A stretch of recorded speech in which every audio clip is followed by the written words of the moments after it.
asyrafil anbiya'i wal mursalin wa ala alihi wa sahbihi ajma'in. Amma ba'du. Yang pertama-tama, marilah kita panjatkan puja dan puji syukur kita kehadirat Allah Subhanahu wa ta'ala, yang mana kita masih diberikan kesehatan dan kesempatan. Yang kedua, selawat bertangkai dan salam kepada junjungan Nabi besar Muhammad sallallahu alaihi wasallam. Allahumma shalli ala sayyidina Muhammad wa ala ali sayyidina Muhammad.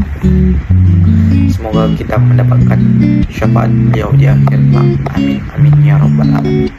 Baiklah, berdirilah saya di sini untuk menyampaikan tafsir Al-Quran surah Al-Kahfi ayat 78 sampai 82 dan relevansi pendidikan.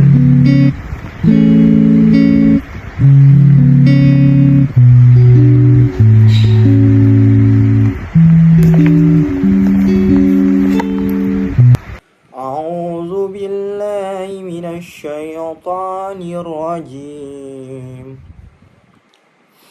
Bismillahirrahmanirrahim. Qala hadza firaqu baini wa bainik sa'unabbi'uka bita'wili ma lam tastati' alayhi sabra. Amma safinatu fakanat limasakina ya'maluna fil bahri fa'aradtu an aibaha wa kana wara'ahum malikun ya'khudhu kulla safinati ghasbah. Wa ammal gulamu fakana abawahu mu'minaini fakhashina an yurhiqahuma tughyanan wa kufra. Fa'aradna an yubdilahuma rabbuhuma khairan minhu zakatan wa aqraba ruhma. Wa ammal jidaru fakana li ghulamaini yatimaini fil madinati wa kana tahtahu kanzul lahuma wa kana abuhuma salihah. Fa'arada rabbuka an yablugha ashadduhuma wa yastakhrija kanzahuma rahmatan min rabbik wa ma fa'altuhu an amri dzalika ta'wilu ma lam tasti' alayhi sabra. Sadaqallahul azim. Qala, ia Khidir berkata, hadza firaqun baini wa bainik.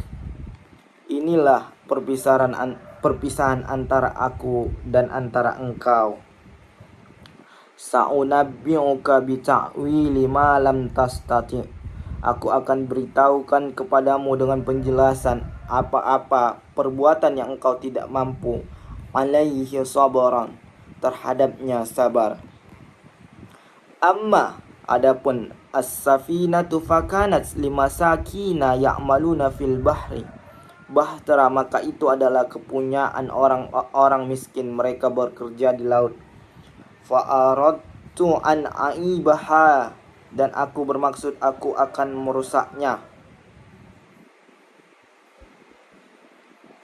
Wa kana wara'ahum malikun ya'khudhu kulla safinah, dan karena ada seorang raja di belakang mereka yang akan merampas tiap-tiap bahtera ghasban, secara paksa. Wa ammal gulamu, dan adapun anak muda, fakana abawahu, kedua orang tuanya adalah mu'minaini, orang mukmin, fakhashina, maka khawatir kami, ayyur hikahuma, akan mendorong kedua orang tuanya tughyanan wa kufra, kepada kesesatan dan kekafiran. Fa'aradna ayyubadilahuma rabbuhuma, maka kami menghendaki supaya Tuhan mereka berdua mengganti bagi mereka berdua khairan minhu, yang lebih baik dari anak itu, zakatan, kesucian, wa aqraba ruhman, dan lebih dekat kasih sayangnya. Wa ammal jidaru fakana li ghulamaini yatimaini, dan adapun dinding rumah maka itu adalah kepunyaan dua anak yatim. Fil madinati, wa kana, di kota itu, dan adalah tahtahu kanzun, di bawahnya simpanan harta benda, lahuma wa kana abuhuma salihan, bagi mereka berdua dan ayah mereka berdua adalah seorang yang soleh. Fa'arada rabbuka, maka Tuhanmu menghendaki ayyabluha asyudduhuma, agar mereka berdua sampai kepada kedewasaan mereka. Wa yastakhrija, dan mereka berdua keluarkan kanzahuma, simpanan mereka berdua itu, rahmatan min rabbik, sebagai rahmat dari Tuhanmu. Wa ma fa'altuhu an amri, dan tidaklah aku melakukannya menurut kemauanku sendiri. Zalika ta'wilu ma lam tastati, demikian itu adalah penjelasan apa-apa perbuatan yang engkau tidak mampu, alaihi sabaran, terhadapnya sabar. Asbabun nuzul surah Al-Kahfi ayat 78 sampai 82. Surah Al-Kahfi ayat 78 sampai 82 adalah bagian akhir dari kisah Nabi Musa dan Khidir. Asbabun nuzul, sebab turunnya dari kisah ini tidak disebutkan secara spesifik oleh para mufasir dalam bentuk sebab historis langsung. Namun kisah ini diturunkan sebagai jawaban atas pertanyaan orang-orang Quraisy kepada Nabi Muhammad SAW, yang diarahkan oleh orang-orang Yahudi untuk menguji kebenaran kenabiannya.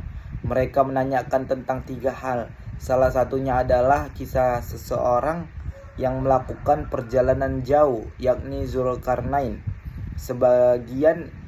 Bagian dari jawabannya terhadap pertanyaan itu, Allah menurunkan kisah Ashabul Kahfi, Nabi Musa dan Khidir, serta Zulkarnain. Baiklah, konteks ayat 78 sampai 82 ini adalah penjelasan Khidir kepada Nabi Musa tentang 3 tindakan misteriusnya. Yang pertama itu adalah perahu yang dilubangi agar tidak dirampas oleh raja yang zalim. Dan yang kedua, anak kecil yang dibunuh karena ia akan menjadi sumber kesengsaraan bagi kedua orang tuanya yang soleh. Yang ketiga, tembok yang ditegakkan melindungi harta anak yatim yang ditinggalkan oleh orang tua soleh. Baiklah, relevansi pendidikan dari ayat 78 sampai 82 ini adalah yang pertama, pentingnya kesabaran dalam mencari ilmu. Nabi Musa, seorang rasul, pun diingatkan akan pentingnya sabar dalam belajar. Ini menekankan bahwa dalam proses pendidikan baik guru maupun murid harus bersabar terhadap proses dan waktu. Dan kedua, toleransi terhadap perbedaan sudut pandang dan tingkat pemahaman.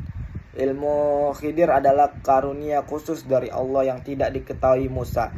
Dalam konteks pendidikan ini mengajarkan bahwa setiap orang punya kapasitas dan cara memahami yang berbeda-beda, harus saling menghargai. Dan yang ketiga, tidak semua kejadian bisa langsung dipahami. Peristiwa yang tampak buruk ternyata memiliki hikmah yang lebih besar.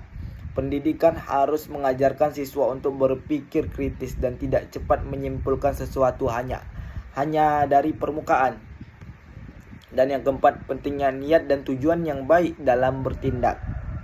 Setiap tindakan Khidir punya maksud baik walaupun tampak aneh. Ini mengajarkan pendidikan dan peserta didik untuk melihat makna dan tujuan dalam proses belajar dan kehidupan. Dan yang ketiga, menanamkan nilai moral dan hikmah. Kisah ini menunjukkan bahwa pendidikan bukan sekedar mentransfer ilmu, tapi juga menanamkan nilai-nilai moral seperti kejujuran, kepedulian sosial, dan keimanan kepada takdir Allah Subhanahu wa ta'ala. Mungkin Hanya ini yang bisa saya sampaikan. Semoga bermanfaat bagi kita semua. Khairun nas anfa'um linnas. Baiklah, saya akhiri dengan wassalamualaikum warahmatullahi wabarakatuh.